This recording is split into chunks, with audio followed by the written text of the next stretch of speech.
Welcome back, everybody. In today's video, we're going to be breaking down a mock draft from Daniel Jeremiah. It's his mock draft 3.0. It came out a little bit ago. So we've had some interesting moves. As of the time in which we're recording this, Stephon Diggs just signed a rather lucrative contract with the Patriots. And the Giants, after signing Jameis Winston, they took Russ Bus. So it'll be interesting to see, based on what we see in this mock draft, if this stuff still happens, specifically for the Giants and what you'll see with them. But yeah, big day for us in fantasy. Yeah, for sure. This came out about 7 days ago, so you'll see a couple picks still kind of based on 7 days ago and not as updated as the Russ trade. But let's go ahead and move into it. So obviously, as more and more time goes on, it's been more and more likely the number one overall pick's got to be Cam Ward. I mean, it just has to be. Makes sense. They didn't bring in a quarterback. They haven't even interviewed any quarterbacks, I don't think. So I don't think they're even remotely interested in Rodgers. So bring in one of the best quarterbacks in the draft, our QB1, Cam Ward, to the Titans. What do you think about it? Well, his comment when he made that nice throw and then he turned to the Titans brass and said, "I'm solidifying this," or whatever he said along those lines. Yeah. If you're the Titans, I really don't know how you could pass up on Cam Ward here. There's no guarantee that you're going to be in a position potentially to be able to draft a quarterback any given year. And somebody with his upside, we think he could potentially be Mahomes if everything breaks right for him, at least, in terms of the upside. I personally would not trade out of this pick if I was them. Yeah, I know in terms of his weapons, they're going to have to figure out something next year probably because there's not really many weapons left at this point in free agency. So they're going to have to definitely beef up his weapons. I mean, trotting out there with Tony Pollard and Calvin Ridley, I mean, it's not great for him, but, he's still going to be a early to mid first round pick in our rookie drafts for sure. All right, moving on. Browns take one of the best players in the entire draft in Abdul Carter. Makes sense. Obviously quarterbacks in play here. They pass on Shadir Sanders in this situation, so I could see them trading back too, honestly. So, but yeah, I love that pick. He's not super pro ready for me, but yeah. Let's go on to pick 3. This is one of the ones where it doesn't make as much sense now since the Giants have both Jameis and Russ, but they go Shadir Sanders at 3 here. What do you think about that? Thinking about it from the standpoint of they have Russ, they have Jameis. If they were to take Sanders, we're not particularly high on him. We wish him the best, but we just don't see the upside in terms of, ever really being an elite quarterback, really. It would at least allow him to sit. That is one good thing about it, but yeah, their offensive line is atrocious. They have so much work to do. God bless any quarterback that starts for them next season. Yeah, and I think Russ will do a decent job, right? They don't have much of a running game. Tyron Tracy's fine, but definitely isn't like a high-end running back, right? And then they have Neighbors, who's great. But outside of that, they're kind of just, limited in what they can do. And especially if they trot out Evan Neal at right tackle, it's going to be tough for whoever's starting in the backfield for them. So, all right, moving on to pick 4. This is where Travis Hunter goes. I think with what's been revealed thus far, I think Travis Hunter doesn't make it to the Patriots at 4. I would be surprised if the Giants pass on him at 3 with what we know now. But in this situation, Patriots get Travis Hunter, probably in both of our opinions, the best player in the draft for us. So, yeah, how do you feel about the Patriots getting the crazy two-way player? Yeah, so as far as Travis Hunter's concerned, I think we can both agree that he would probably playing a good bit of receiver in this specific landing spot. Now, they did obviously just sign Stephon Diggs. In terms of target competition, you got Hunter Henry besides Diggs. Diggs, is 31 years old himself, coming off an ACL tear. Apparently, they liked what they saw. If they gave him that, almost a little bit north of $20 million a year, I believe about $23 million a year, 3-year contract. But he would have Drake May, so there is some potential for him at quarterback. And they have Christian Gonzalez. I know they signed a free agent corner, So I do think that this landing spot would allow him to play a good bit of wide receiver. And, in this situation, like you said, he's definitely going to be playing more wide receiver because they already have a solidified corner group. But like we said, he's probably going to the Giants at 3 in reality. But in this situation, he goes to 4. 5, Jags go edge. Solid pick there. I don't know if he should be the first edge taken, but he is very good. Then we have pick 6. Interesting one. Ashton Genty, a lot of people mock him 12 to the Cowboys. In this situation, which I see is very possible, Ashton Genty goes number 6 to the Raiders, which would be one of the higher drafted running backs in recent memory. How do you feel about this pick? Yeah, so the Raiders now have Chip Kelly as their offensive coordinator. It'll be interesting to see what the play designs look like for him. But in terms of the level of competition in their backfield, it's laughable. And if somebody's spending the 6th overall pick on a running back, they're going to be getting plenty of touches. Genty's built for it. Now they have Geno Smith, Jacoby Myers, Brock Bowers, obviously. So I think altogether that could be maybe a slightly above average offense with Genty there. And so it wouldn't be such a pedestrian situation that you get, some of these seasons that we saw from somebody like Saquon Barkley, where the team was just so bad that there was nothing he could do. I think it'd be a pretty solid landing spot. And even with somebody like Saquon's talent, I mean, he still put up some very solid fantasy seasons for us with one of the worst O-line plays that we've seen. Now, with Ashton Genty, I know the Raiders aren't super great at run blocking. At least they weren't last year. That's probably a mix between having a poor offensive line and one of the worst backfields in the NFL last year. But, yeah, with Ashton Genty, you can't question the talent, and I think he'll make a big impact on the Raiders if he goes here at 6. All right, moving on to 7. Jets desperately need O-line help. The more help, the better for Justin Fields, so he can actually try to get a good season. We feel so sorry for Fields because, he's been in some bad situations. Chicago just threw him away basically for Caleb Williams with no supporting cast throughout those years. And then, Pittsburgh gave up on him even though he had a winning record. So, anyways, I like the tackle pick here. 8, Mason Graham, one of the best defensive players in this entire draft, goes to the Panthers at 8. We see receiver possibly being in the mix here. But if Mason Graham's there at 8, there's no way they're passing on him, right? So, 9, Jihad Campbell, linebacker. Saints need pretty much every position. Grab the best player available, and then this situation, Jihad Campbell is the guy. Now, I do want to talk about this pick. Chicago Bears, number 10, go Will Campbell, a guy that we see kind of playing guard, but from free agency, they've picked up their interior from free agency easily. So in this situation, I'm 99% sure Will Campbell would be playing tackle for them. How do you feel about that? Yeah, so they have Braxton Jones on the last year of his contract, so he would be the starting left tackle most likely out straight out the gate. But yeah, I agree with you. They probably should be getting somebody that has the more prototypical build to be a left tackle here. Now, in terms of would he be a good offensive lineman, I think he's a Pro Bowl caliber guard. But they just have they got Tooney now and Jackson, I believe, and so the interior of their offensive line is solidified. I believe they extended both of them, if I'm not incorrect there as well. And so I think I agree with you. They should probably be getting a left tackle because you're probably not going to want to pay Braxton Jones what the offensive tackle market suggests he should make. Yeah, and look, the film is pretty solid with Will Campbell, so I just don't see him starting over Jonah Jackson and Joe Tooney, at least right now, right? So, yeah. All right, moving on. 49ers, they lose Chardavius Ward, so they need a replacement for him, so they get a corner from Texas, solid. Next skill position player at 12. Genty is mocked here a lot, but in this situation, we get Matthew Golden out of Texas. Back-to-back Texas players going on here.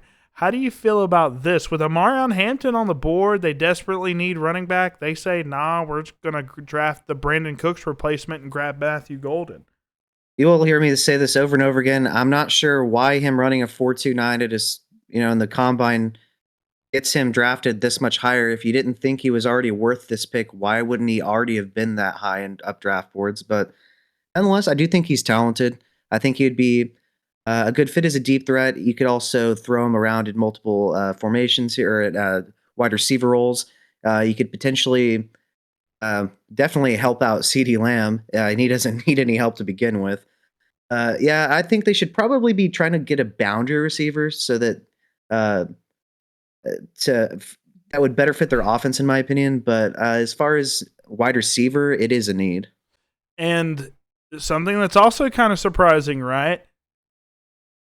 Golden's the first receiver off the board. So not Luther Burden, not Ted McMillan, it's Golden. I mean, you said they need a boundary receiver. Why don't they go with Ted McMillan, who's the best boundary receiver in the class? We don't know. Because CD is a great slot receiver. He can also play the Z very well. So there's no point in drafting a guy that's just going to be taking up some of CD's role. So, yeah, I just don't understand this pick. Matthew Golden's a solid player, but he's not at the top of our list in our wide receiver rankings. If you haven't seen those, check those out. They're on the channel. But moving on, Malachi Starks. I've seen so many mock drafts where he goes all the way down at 32 to the Eagles. I would be so devastated if that happens. Malachi Starks is a top 5 player in the draft for me. He's absolutely insane. It's just he's a safety. They're not valued as highly, right? So moving forward, next skill position player, Tyler Warren out of Penn State. You know I absolutely love this guy. Kind of mixed feelings about the landing spot, but what do you think about it? It seems as though it's either going to be him or Loveland who is doomed to this landing spot from a fantasy perspective, right? The target competition, it doesn't get much worse in the sense of there being plenty of mouths to feed. You have Michael Pittman Jr., Josh Downs, who is amazing. A.D. Mitchell showed a lot of promise. He was just overthrown constantly the entire year. Alec Pierce even showed out. And then, they try to run the ball a good amount with Jonathan Taylor as well. And then in terms of the quarterback play, uh, you do have Anthony Richardson or Daniel Jones. Personally, if you are a receiver, you hope for Daniel Jones, which is a frightening thing to say. But yeah, the target competition would be terrible for him. It's one of the worst landing spots I think you could probably have in terms of poor quarterback play and immense target competition. Well, you know how I feel about Tyler Warren. I'd still take him in the late first round of our rookie drafts just because he's got that crazy upside, right? And who knows? Anthony Richardson might trot out there and just know how to play quarterback magically. I know he's been putting in a lot of work in the offseason. From what we heard last year, he didn't put any work in at all, so that's very questionable. It gives me a lot of Jamarcus Russell vibes, so we'll just see how it goes. Maybe Daniel Jones does some cool stuff with him, but like you said, there's so many receivers, right, in that offense. Like Alec Pierce, that's the last guy you mentioned. He led them in yards last year, so it's going to be very interesting if Tyler Warren goes here. I think he's still worth a first-round pick, but that's definitely a very scary landing spot for sure. Will Johnson, in my opinion, the best corner in the class. Pick 15 to the Falcons. That's awesome. Falcons, their fan base is probably going to be screaming at them to take edge rusher here, but if Will Johnson's at 15, you can't pass that up. Gray Zabel to the Cardinals. They need a lot of work, so I don't think this is going to be a particularly impactful change for them. But he is a solid interior guard. So, Mike Green, 17 sacks in college last year. Bengals had one of the worst defenses I've ever seen last year. Joe Burrow missed the playoffs despite having one of the better quarterback seasons in recent memory. So, yeah, Mike Green's going to help them out here. And then 18, Colston Loveland to the Seattle Seahawks. Now, if we could just switch him and Tyler Warren, that would be awesome. But Colston Loveland gets the preferable spot with the Seattle Seahawks. How do you feel about that? So he has JSN and Cooper Cup in terms of target competition. You could argue Noah Fant. I think if you take Loveland here, that Fant is a bit of an afterthought. I don't really understand the first round draft capital, if so. In terms of the quarterback play, Sam Darnold, I mean, you could definitely do worse in the sense of somebody that can throw catchable passes. In terms of, being a high level quarterback, he is not that. But yeah, there are definitely worse landing spots for sure. There's definitely better landing spots, but I think from a fantasy perspective, you could definitely take him in the early to mid second round if you're in a premium format, and he does have a good bit of upside if he's going to be allowed to have quality targets. And I know people say like Tyler Warren's the more all around tight end. I disagree with that. I think Colston Loveland's the more all around tight end. I just think Tyler Warren has more upside in fantasy, right? So Colston Loveland can definitely bring in a blocking, versatile, utility type of tight end that can also run, and he's very impressive at the catch point too. So, you know, good pick. Sam Darnold did like to throw it to T.J. Hawkinson last year, so it's definitely interesting with Noah Fant there still. But maybe they run multiple tight end, two tight end set. Who knows? But yeah, if you're a first round tight end, you're definitely going to be getting some significant playing time. So moving on, 19 Bucks go edge. They obviously don't need a receiver, running back set. So yeah, I would assume they go defense in the first round. And then pick 20, one of your favorite picks of the first round. We have the Denver Broncos getting Omarion Hampton all the way down at 20. I know a lot of people are saying Omarion Hampton is probably going to be a first round pick, but could, maybe Genty's the only running back that gets in this first round. Who knows? I think Omarion Hampton's done enough to be a first round pick in a lot of GM's eyes. How do you feel about that? Yeah, so as far as Omarion Hampton is concerned in this landing spot, he should get ample volume. He should have the backfield almost exclusively to himself. He's by far and away the most talented player. He has somebody that looked very good in his rookie season in Bo Nix. He had a couple games towards the end of the season where he looked like a legitimate quarterback one. As far as the as far as the offense in and of itself, you got Cortland Sutton out there. You got Cortland Sutton out there. And I think with Sean Payton running the offense, that this is a very, very good landing spot for him in fantasy. Yeah, I hope with the draft capital, I don't imagine Sean Payton gets a guy in the first 20 picks at running back to just not give them 250 carries, 250 plus carries. But he loves his running back tandems, right? So I know Estime might be getting some touches, right? Jaleel McLaughlin is somehow going to continue to get some work. But I think Omarion Hampton going this high means that Sean Payton's just going to get the workhorse back and just let him go. But Bo Nix, man, he's been very good in terms of hitting a lot of his guys. You got Marvin Mims coming on. Devon Vele's a pretty solid slot receiver, not great but solid. And then Cortland Sutton's stepped it up big time this past season. So the offense is great. You want to have running backs on good teams generally. And yeah, this is a great fit for Omarion Hampton. Then we have one of the more surprising picks, right? The Pittsburgh Steelers go Jackson Dart. If y'all watched our QB rankings, you know how we feel about some Jackson Dart. How do you feel about this pick? It seems like Aaron Rodgers, the only place for him left to go is either the Browns or the Steelers. Probably leaning Steelers, right? So I heard the visit went well. Don't know what that really means, but yeah, they picked Jackson Dart at 21. Yeah, from a Jackson Dart standpoint, thank goodness for him, he's not forced to start right away if Aaron Rodgers goes there. I don't like this pick at all. I don't think he's worthy of a first round pick personally. Um, there are some things to like about his game, but he gets a little bit scramble happy. In terms of the playmakers in the passing game, obviously they have Pickens and Metcalf. Now, I don't know how they're both going to peacefully coexist on that team together, uh, but you could definitely do worse. If Aaron Rodgers goes there, because then he would be able to sit, and he does have players to pass the ball to. And another thing, like in a running back heavy draft here, they don't have any running backs on that roster. Najee went to the Chargers. They have Jalen Warren, who has proven that he can't stay healthy a whole season. And, he's just not consistent enough even when he's on the field.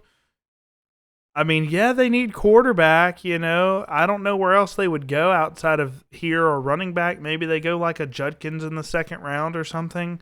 Uh, but yeah, this is just kind of a head scratcher for me. Uh, I would just wait, and get a quarterback next year or maybe the year after that. Maybe find one in free agency. I don't know. But Dart just doesn't have the upside. He just doesn't pass all the eye tests for me on a lot of just consistent film analysis, right? Obviously, if you watch the highlights, he's good for 2 or 3 amazing throws a game, but it's just not all that consistent. But like you said, if Aaron Rodgers goes there and he can develop, he'll have a way better chance of actually sticking around in the league.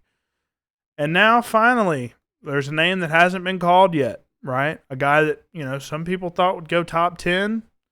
Get Ted McMillan all the way down here at 22 to the Chargers. Kind of confusing because, this guy was a consensus top 10 pick in a lot of people's eyes. And, his pro day only boosted his draft stock, really, with the 4.4740 that was unofficial. But, still a 4.47 is insane for his size.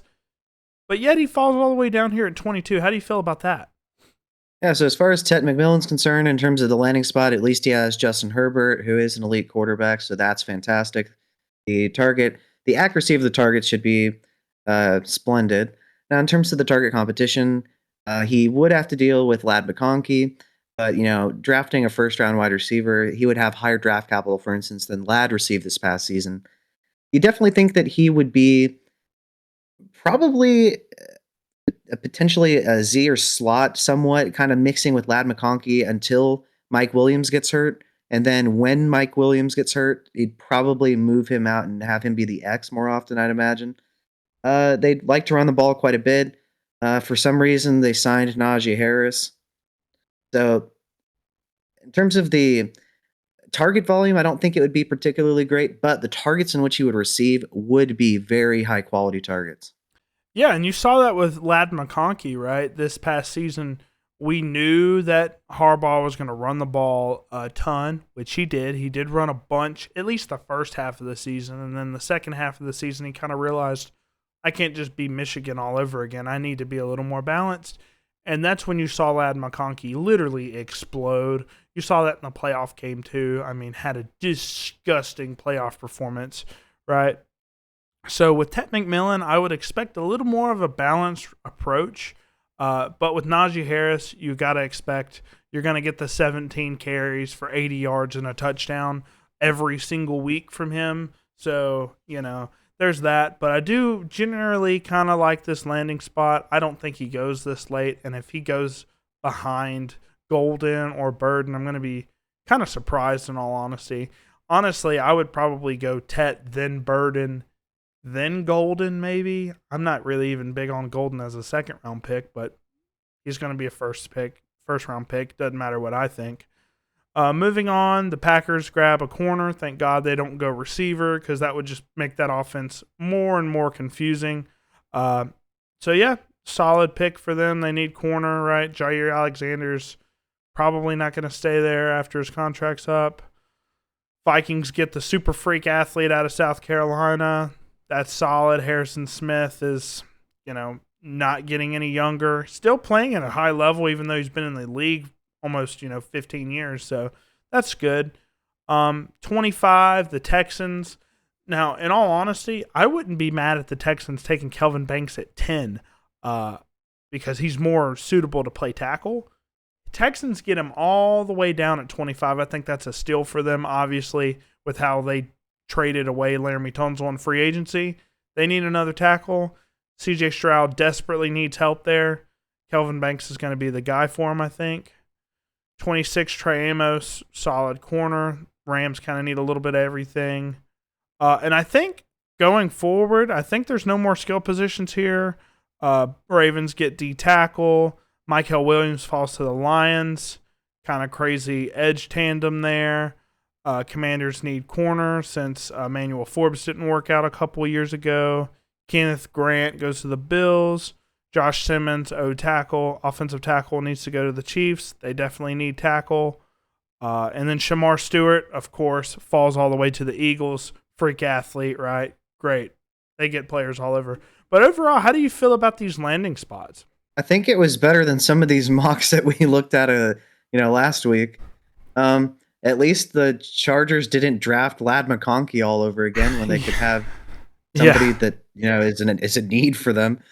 Denver has a good selection, and then I think we can both agree that at least Tyler Warren is the first tight end drafted. I think it's not only what we would do, but I'm pretty confident that's what the NFL is going to do as well. Yeah, and some people that kind of didn't make it on the list, right? Igbuka has been getting a lot of hype in the first round, right? Just because of his slot specific. Like a lot of teams need a slot receiver that's good, right? And then you have Luther Burden, who's probably also going to be a slot, but teams would. I mean, he's an OC's dream as long as he can just not get into trouble. And there's some other guys as well that maybe even Travion Henderson that got snubbed from the first round. But all in all, I think it's a pretty good mock, right? If you weren't familiar with what you were referencing, the Chargers in one mock took Emeka Egbuka, which is basically Lad McConkey all over again. So that was confusing to us. But outside of that, I think this is an overall pretty solid mock draft. Yes, sir. Absolutely. Yeah, so stay tuned for future updates. We're going to be going over and reviewing quite a few more mocks. And then obviously, we're going to be hosting a live draft party. Make sure you check out. We're going to be hosting it live on YouTube. We're also going to be having a lot of rankings videos post NFL draft, including both rookie positional rankings, also just total rookie rankings, and then, combined rankings for everybody, including rookies and vets. So stay tuned for that. It's going to be exciting. Absolutely. All right. Well, thank you guys for watching, and we'll see you guys next time.